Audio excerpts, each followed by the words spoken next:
Hello and welcome back to the Pitwall Podcast. This week we're going to be breaking down the Canadian Grand Prix. It was quite the race, and it is just one of these races that has given me my love for Formula One again.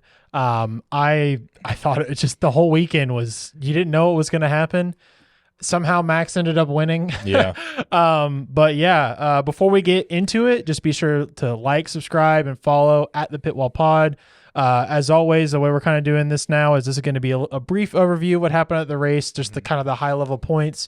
Then next week we'll have a predictions video that, spoiler alert, we shoot at the same time. And we're wearing the same clothes in case you're wondering. Speaking Anyway, of, is that a new hat? New-ish. It's new for the podcast, isn't it? Yes. Yeah. It's a trucker hat. When did you get it? It's a trucker hat. I got it right before I went to Miami. Oh, okay. It was on sale, and I've been looking for a hat. You know me and my hats. I'm like obsessed. I'm the same way. I'm obsessed with these hats. So I've always wanted a hat that had the 44 on it, and I figured this would be the last one Mercedes ever made. Yeah, that's fair. Yeah, I was about to say it's pretty pointless next year, but and they made a trucker hat. This is my first ever trucker hat, and I don't hate it. Trucker hats are nice, dude. I don't hate it. Yeah. Though I did see one at the Miami Grand Prix that was not a trucker version of this, and I was kind of like, oh, I like that one better. But it's okay. I wanted one that I could sweat in, and this was super helpful at the race where it was 100 degrees. Sure. I was like, it can breathe. Yeah. All right. Anyway, quali in 60. Here we go. 3, 2, 1. All right. So Zhou Guanyu had a miserable weekend and started in P20, a qualified P20. We had a Haas of Nico Hülkenberg surprisingly down in 19th with Ocon and Valtteri Bottas 18 and 17. Checo contract extension back out in Q1. In P16, who got beat out by an Alpine of Pierre Gasly. K-Mag beat Hülkenberg somehow in P14. Logan beat all of them in P13. And this was a dry qualifying, by the way. P12, Carlos Sainz, and P11, Charles Leclerc. Both Ferraris out in Q2. Again, this was a dry qualifying. P10, Alex Albon, Lance Stroll, P9, Yuki, P8, Lewis, only P7, which I'll talk about, Fernando Alonso, P6, Daniel Ricciardo, after getting flamed, P5, Oscar Piastri and Lando Norris, 4-3, Max Verstappen, P2, and on pole, George Russell. You said Russell on the one. That's incredible. I saw it, and I was like, I had to plan ahead. Dude, okay. So George Russell. Mercedes is back, okay? I'm fully 100% the Kool-Aid. You can ask Kendra. I was sitting there smacking my arm like this, like pump it into my veins during P3, and she was like, they're going to hurt you again. They're going to hurt you. I was like, no, we're getting pole today, and it happened. It happened. Okay. I mean, I hope for your sake they are back, but I have reasoning. And I also have, I'll let you talk. I'm sorry. No, I have reasoning, and I'm also going to criticize Mercedes fans at the same time. No, that's so good. I believe I am completely reasonable in my beliefs. Anyway, go ahead. So Logan Sargent, we were talking about, has been out-qualified by his teammate in every race, but has out-qualified Checo Perez 6 times now. And twice in a row. That's a stat. Compared from Logan Sargent in a Williams to Checo in a Red Bull car. Uh-huh. That hurts my soul. And which one of them has a 2-year contract? Technically Sargent. A 1+1, but Yeah, not Logan Sargent. Well, I mean, there has to be a clause in there for Red Bull to be like, oh, we were wrong, get him out. Dude, so Yuki also got a contract extension this weekend, or I think they just activated a clause in his contract for a +1 because it was so easy the way he did it. So the way they made it happen. So that's one thing I just wanted to mention right off the bat. And just talking about Yuki, let's go right into the race because I kind of want to hybrid talk about both. The race was crazy. It was raining. It was wet.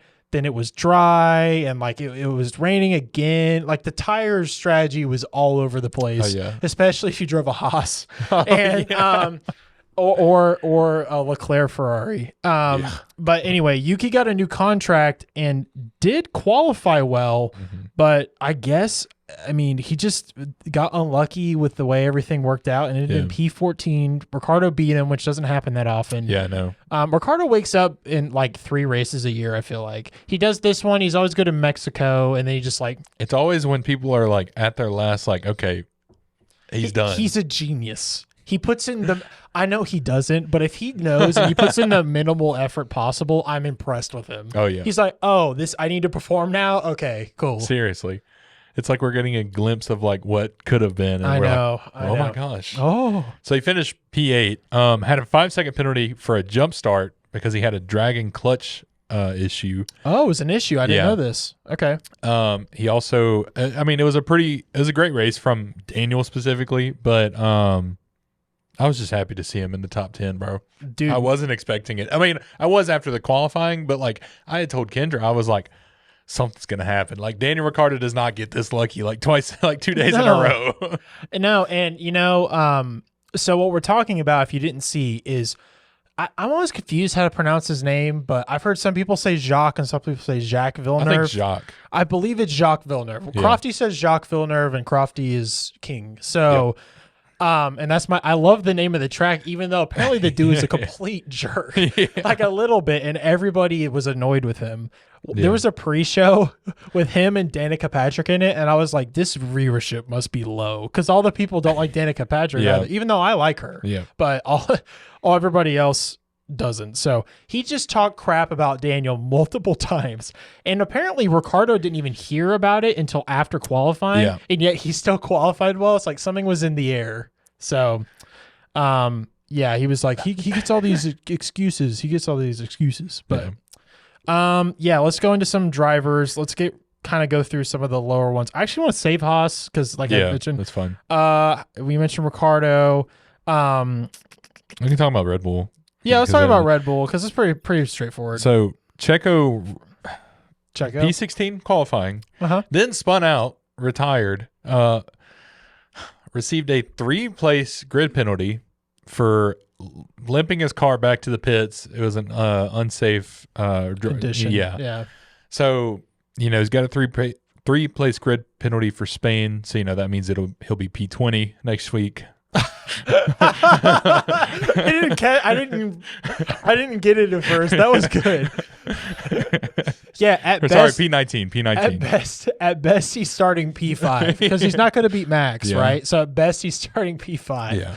Oh man, even if somehow he gets P2, which I just don't see happening. Yeah, probably not. How do you feel about this contract extension? Let's just talk about it. I was like, I was iffy about it at first, and then Monaco happened, and the wreck wasn't his fault, but he kind of put himself in that position to begin with, and then in a Red himself. Bull. Yeah, and then this week I'm like, and now listen, the 3-place grid penalty isn't his fault. Well, it kind of actually no. The team told him to do that. That was not a him decision. Yes, but and they didn't want to do that because at the time, if there was a safety car, it might have cost Max. It would have cost Max a win. Yeah, maybe potentially. You would have had someone had to have overtaken. Yeah, which is not easy. So then basically we're like, you're already out. We're sacrificing you again. Pretty much. But I will argue at the same time, if he hadn't crashed, he wouldn't have gotten the penalty. Oh yeah, for sure. Also, meanwhile, he also got overtaken by an Alpine in the race, which has been going around. Yeah. Red Bull, you're spineless. I'm sorry. I can't.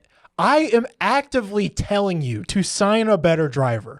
One of my least favorite teams on the grid, and it's like our thing for me to hate Red Bull. Yeah. I'm actively mad at you for not signing a better driver. I mean, thanks, I guess, because like you're handing Ferrari and McLaren a great chance at a Constructors Championship. Let me tell you. Not necessarily. If Liam Lawson got signed to Red Bull, I would become that obnoxious Red Bull fan. I hope you know that. He should be. Because that would be the dream team. He should be. Or Yuki should like be. Sainz or Yuki, yeah. And they have the whole reason a junior team exists is so that when one of them is driving better than the head driver, they pull them out, and they used to do this. My conspiracy theory in all of this is that they want Max to be the clear number one that they want. They do not care anymore. Yeah. They will do whatever it takes to keep Max happy, and Max likes Checo.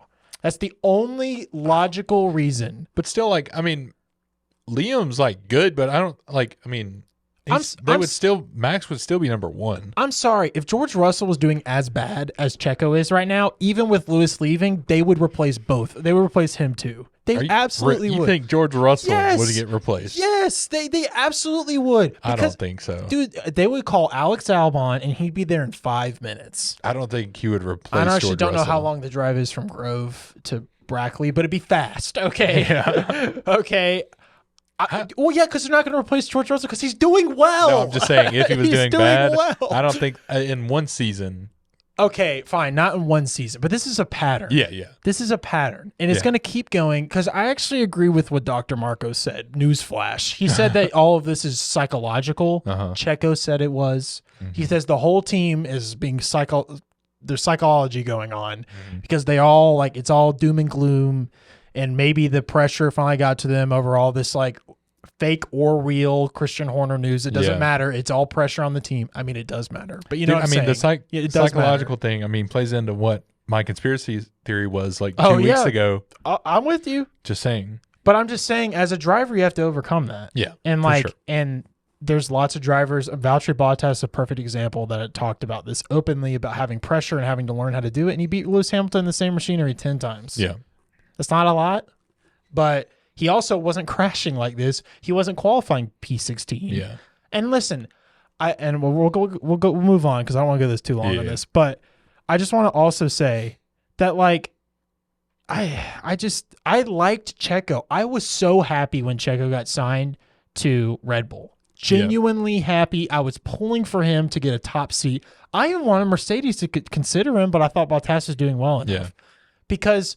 And I'm I would consider myself as a person, a Checo fan, legitimately. Yeah. I like Checo, but you can't do this. You can't. Yeah. And you can't let it go on at a top team. You don't want to be a top team. You don't want to fight constructors. And Checo's the safe choice or the easy choice. Fine. But with the threat looming of Ferrari, whatever that threat is after this weekend, and McLaren, who has a Max is a driver and a half, but I think McLaren still has a better lineup. I think Ferrari is about to have a better lineup, and Mercedes is not, but that's a whole other thing. I think what it's going to take is for some other team to step up and show them that Max is not enough to win a constructors and a drivers. I think I'm going to confidently predict that they're going to lose constructors next year. Yeah. I'm going to confidently predict that. I think Max is still going to win drivers. I think it's going to be real close. Yeah.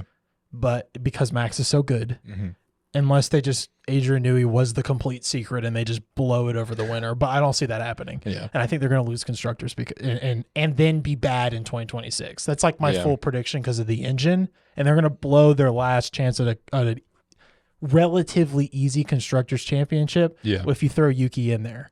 Just rotate them in and out. It doesn't matter. You don't need P2 in the drivers championships. It means nothing. It means nothing to the teams. The drivers will be pissed, but they don't care. Rotate them in and out. Throw Lawson in right now. Just do it. Why not? Yeah. What's the worst that could happen? He DNFs. You've got a point. And look at my hat. I'm telling Red Bull to be better. Think about that for a second. All right, let's move on. I have a rant about Mercedes in me too, but let's move on. Do you have anything else to add? No. I've been enraged about this, but so have the Red Bull fans. Because I'm on their channel, their announcement channel, and they had to delete the post when they announced that Checo in the announcement channel, when they announced that he extended it, because there's so many negative reactions. And that sucks. That sucks for Checo. Yeah. He might be better at RB. The pressure being off a little bit, let him go there and prove that he's better for a little bit, if he'll do it. So anyway, I don't think he'll be on the grid in 2026, but I don't think he's going to be on the grid in 2025, so what do I know? Yeah. Bottas, let's talk about them real fast. Yeah. P13, they had such an weekend, bad pit stop again. Yeah, Joe was dead last to the people who actually finished P15. So. Yeah, Joe's in danger of a seat, I think. Yeah. Alpine, double points finish out of nowhere. Ocon finished P10. Do you know about the drama a little bit? Were you talking about with Gasly? Team orders. So team orders was for Gasly to finish ahead of Ocon at the end of the race so they could secure double points. So, according to Ocon, he's too nice. That's what he said. Oh, yeah. And I'm like, okay, I guess. If that's what you call hitting your teammate for no reason. I was about to say, can we look at Monaco? Yeah. Let's talk about Williams. Okay. So why don't you tell me about Sainz and then we'll talk about Williams and we'll see why. So Sainz spun off the track on lap 53 also taking out Albon in the process. Yep, he assassinated Alex Albon. Yeah, and on top of that, Sargent retired on lap 23 after hitting the wall and spinning out. So Williams just had a double DNF, and one of them wasn't their fault, but what's interesting is the rumors are right now is that Alex Albon is going to be teammates with Carlos Sainz next year at Williams, and Sainz just took him out. Oh, you don't know about this? Oh, this is like pretty much everybody's saying it's a done deal. Really? That Sainz is going to Williams. Wow. So, and I'll talk about it in the predictions video, but I have a prediction when it comes to that. But yeah, I think that was it for. I had heard rumors of it, but I was like, I didn't hear like the done deal part. I mean, it's not done for sure. No. Like, yeah, it's just like I don't know. Kym Illman said it in his video, and he never says any rumors unless it's going to happen. Oh, so, okay. and he was like, I'm hearing it's done. So, now Sainz's people are acting like he's still shopping, but I don't think that's true. Okay. Even though I do think maybe he should go to Audi, but yeah, I was about to say if Audi offered, I'd probably. I think he's going to Williams. I think I see the trajectory for Williams now. I think they've turned a corner. They're looking a lot better, and they went through the pain already of building a bad car at the beginning of the season intentionally.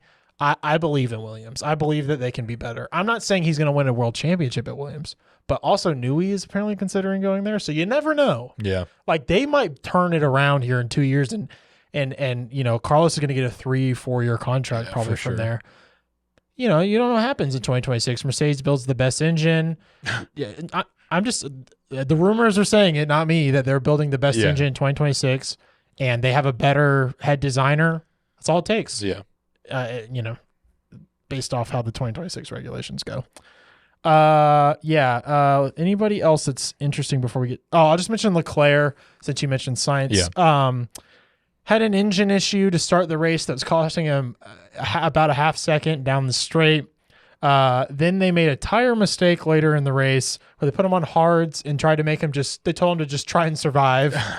That didn't work. I think I don't know what happened. Mattia was in the paddock like a couple weeks ago. I don't know if this is like lingering effects or this is their Monaco curse catching up with them. Yeah. This is terrible. This is the worst Vasseur weekend of his era. Anyway, he eventually DNF'd, I believe, because of a mechanical issue or just because they got tired. But yeah, I mean, it was rough. It was really bad. And honestly, the thing that really sucks is Ferrari could have taken the lead of the Constructors' Championship this weekend with Checo crashing and totally blew it. And completely blew it. And Mercedes and McLaren made up ground on him. Especially McLaren, they need to be worried about. Tough, terrible weekend for Ferrari. But speaking of Leclerc, we mentioned this last time we were together on the podcast. Charles Leclerc did upload a Monaco vlog. Oh, was it good? And it was great. Oh, I've been meaning to watch it. It's so good. Dude. Okay, all right, I'll take that recommendation. So, and then as their Ferrari power unit friends over at Haas interests me this weekend. So they started out looking like geniuses. Yeah. And then they pitted like way too early, I guess. So they started on wets. And because of that, the track was wet at the beginning of the race. So they made how many overtakes did K-Mag make at the beginning of it was like 14 or something, right? At the beginning of the race? Yeah. At one point he was running in fourth, I believe. So, and he qualified, I'm pretty sure he was running in fourth and he qualified 14th. So he made 10 overtakes. Oh, okay. In the span of 3 laps. But then they called him in. So that didn't work out. Yeah. And they didn't continue the strategy. They screwed up. They didn't have the tires ready for K-Mag, I believe. Is that right? And he was, dude, they had I think it was mixed set or intermediate, wet. Yeah. No, wet and medium. I was like, oh no. So anyway, long story short, Nico Hülkenberg finished 11th and where K-Mag finished? P12. Yeah, so no points for Haas after all of that. It was so hilarious to watch, but I was just like, man, Haas is being Haas, Ferrari's being Ferrari. This is an old race. Mercedes had the fastest car this weekend. Yeah. And it didn't work out. No. And that's the last thing we need to talk about. So George, actually, let's talk about McLaren because my last little rant is about Mercedes. Okay. So Lando went P2, He was leading the race at one point, and the safety car gods sent a safety car his way, and it picked him up, so he was unable to pit. And because of that, Max took the lead of the race. Yep. He tried to like get out of the pit, and he was like scrambling, and the car was like swinging around. But we all knew that Max was going to take the lead. Yeah. And Max ran away with it. I knew he was going to win from that moment on. I was like, yeah, Max is going to win. And yeah, how was Piastri's race? I mean, P5, he couldn't hold off the Mercedes, man. They were quick, dude. I know that sounds good to you. This is such a weird weekend for me to watch because I'm always pulling for Lewis the most. So when George got pole, I didn't like lose it, but I was just kind of like, you didn't lose it. I didn't scream. No, you can ask Kendra. I didn't go. Ah. I was just like, because Lewis was on a lap after that. Yeah, and I was like, well, he's not improving, okay. but maybe. So George got pole position, but ended in P3. He made many mistakes, and to his own admission, he said that he just screwed up too much this weekend. Darth Toto came over the intercom and said focus, and it was pretty hilarious. And Lewis finished P4. He started in P7. Yep. So one of them improved and one of them didn't. Not surprising. But I think Lewis just felt like he lost, like he should have won this race this weekend. He was just sitting in the car and shook his head for like, I don't know, 2 or 3 minutes. It reminded me of Abu Dhabi a little bit, actually. Wasn't it? It was like after Toto had come up. Yeah, he was like, the positive is the car's better. Yeah. And here's the thing. All right, so Mercedes, here's why I believe Mercedes is like back, okay? And I believe that they're going to have good results. I'm not even going to look at the constructor standings too much right now. I just want Lewis to win a race. That's all I want. Yeah. All I want. They can finish P4 and I'll just cry myself to sleep, but Lewis... if he can just win a race. And I really thought this was it. Oh yeah. I was watching when I saw practice 3 and Lewis set an insane time. Yeah. And then he did it in race trim as well with race like a fuel on board. Yeah. He set like quali laps in 5 or 6 laps in a row. And I was like, oh my God, it's today. Today's the day. I was so sure. Yeah. But here's why I think they're back.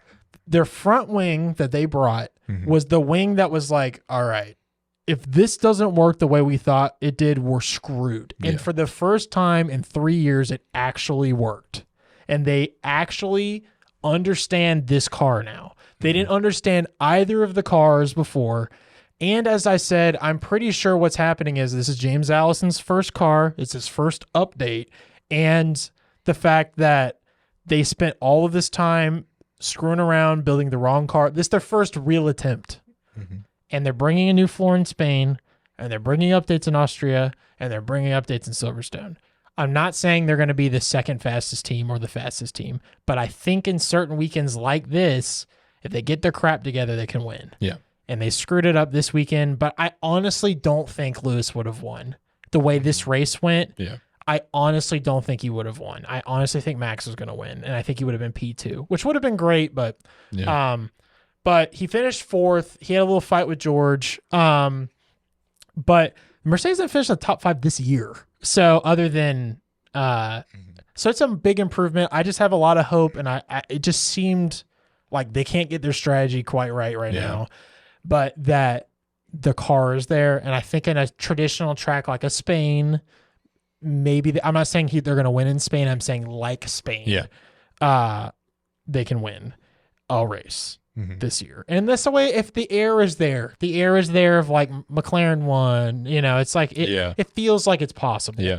I will say Mercedes screwed Lewis huge on his final qualifying lap though. Major. Oh, really? Yes. They sent him out. He said he had a weird issue where his tires came out of the tire blankets 5 degrees Celsius cooler than the way it's supposed to be. Everybody else on the grid's tires were fine. Except for his. Not a rumor. This isn't like a speculation. This is something Lewis said. He said it came out and I couldn't recover. Ooh. And then it got windy, so like maybe he wouldn't have been on pole. Yeah. But that's why he was P7. Is his tires were just not ready, and he only had, he had to do an out lap and a go lap. That was it. So I was just like, of course. Yeah. Sure. So he said that he thought this was one of his most mistake-ridden races of his career, and yet he still finished in 4th. Yeah. So I'm like, I got hope. Anyway, my rant is that I think Mercedes is back. But, dude, all these Mercedes fans, all these Lewis Hamilton fans, they freaking hate Mercedes now. It's insane. You should see my Twitter. I've seen it all over Twitter. It's mind-blowingly insane. They hate George Russell. It's like, what happened? What? You don't just start hating a team. Now, listen, there's a lot of people that are like really upset that he didn't get his contract and all this stuff. And I'm one of these people. I think they screwed him over and that he should have been made an ambassador years ago. And the fact that they were willing to offer Max that right away is just insane. Yeah. But don't turn on the people at the team. The social media guy did not fire Lewis Hamilton. You're not winning. Nothing's happened. Like, it's not, it's insane. So when you talk about like being insane Mercedes fans, that's what you're talking about, is these people. And they're just so against George Russell. I'm like, guess what? If you're still going to pull for Mercedes, this is it. This is your guy. Best case scenario, this is your guy. Yeah.